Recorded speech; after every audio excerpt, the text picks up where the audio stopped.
In 1983, a Belgian engineer staring at the desert sky realized the three pyramids of Giza were a perfect map of three stars.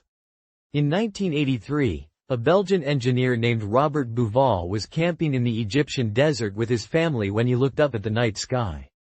He saw the three stars of Orion's belt hanging overhead.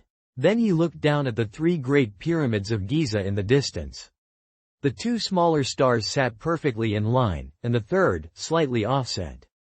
His blood went cold. The pyramids weren't random. They were a mirror of the stars above him.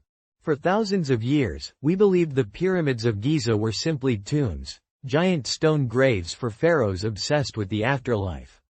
They were built around 2500 BC by an empire of incredible skill.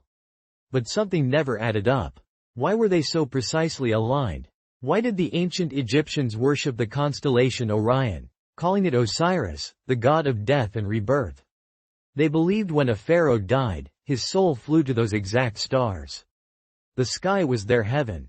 But here was the problem that haunted Bauval for years. The alignment of the three pyramids did not match Orion's belt as it looked in 2500 BC, when they were supposedly built. The stars slowly drift over thousands of years because the Earth wobbles on its axis. So Bauval ran the math backwards through time.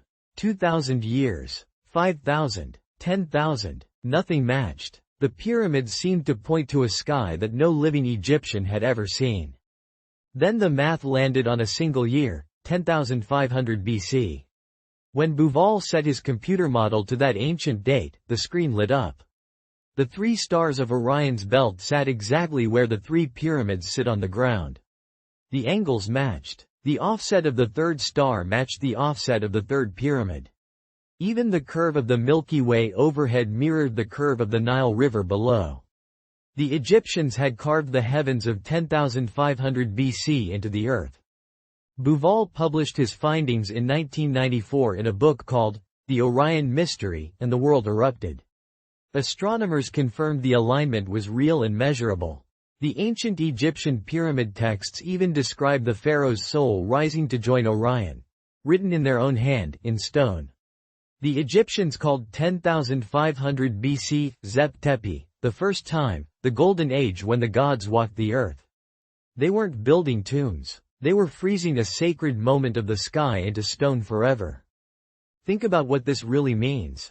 Thousands of years before us, people looked up at the same stars you can see tonight, and they were so moved by them that they spent generations carving the sky into mountains of stone.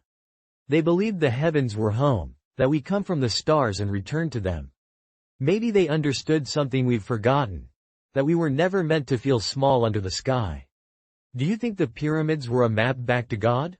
Follow Cosmic Pictures for more real stories that will change how you see the world. The same stars that guided the builders of Giza still hang over your head tonight. They have watched every human who ever lived, and they are still calling us home. Do you think the ancients knew something about the stars that we've forgotten? Tell us below. Drop your answer in the comments. Share this with someone who stares at the stars and wonders. Subscribe. A new mind-blowing story every single day.